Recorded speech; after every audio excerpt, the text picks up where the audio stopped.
हुडीको डोरी बाँध्ने तरिका 30 वर्ष बाँचिसकेपछि मात्र मैले सिकेका। 1. पहिलो, स्पाइरल गाँठो। यो धेरै सजिलो छ। सुरु गर्न एउटा कलम भए पुग्छ। दोस्रो, भाग्य, लक्की, गाँठो। सरल र सिक्न सजिलो, एकपटक हेरेपछि नै बुझिन्छ। कमेन्ट मात्र गरिदिनुस्, हामी फलो ब्याक गरिदिन्छौँ है। तेस्रो, गहुँको बाला, व्हीट इयर, गाँठो। कपाल चुल्ठो पार्न जान्ने जो कोहीले यो गाँठो सजिलै सिक्न सक्छ। चौथो, फर्सी, पम्किन, गाँठो। डोरीलाई यसरी धेरै पटक बेर्नुहोस् अनि बाँकी राखिएको घेराभित्र डोरीको टुप्पो छिराउनुहोस्। अलि मिलाएपछि तयार। पाँचौं, पीप नट गाँठो। अति सजिलो र छिटो सिकिने, एकपटक हेर्दा नै सिकिन्छ। कमेन्ट मात्र गरिदिनुस्, हामी फलो ब्याक गरिदिन्छौँ है।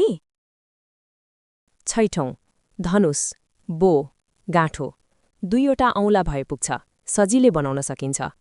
सातौं, लटकन, पेन्डेन्ट, गाँठो। डोरीलाई तर्जनी औँलामा 4 पटक बेर्नुहोस्, पछि क्रस गरेर 2 पटक घेराभित्र पास गर्नुहोस्। अलि मिलाउनुहोस्, हेर्दा निकै राम्रो देखिन्छ। आठौं, 4 पातको क्लोभर गाँठो। यो पनि सिक्न नसक्नुभयो भने मलाई भन्नुहोस्, म आफै तपाईको घर आएर सिकाइदिन्छु। 9औं, पाठ गाँठो। यो त निशुल्क सिकाइने गाँठो हो।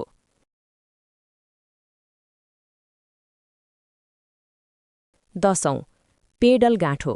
बुझ्न गाह्रो भयो भने भिडियो 2-3 पटक हेर्नुहोस्।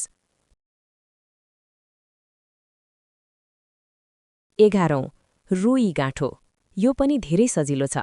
एकपटक भिडियो पछ्याउनु भयो भने आफै सिकिन्छ।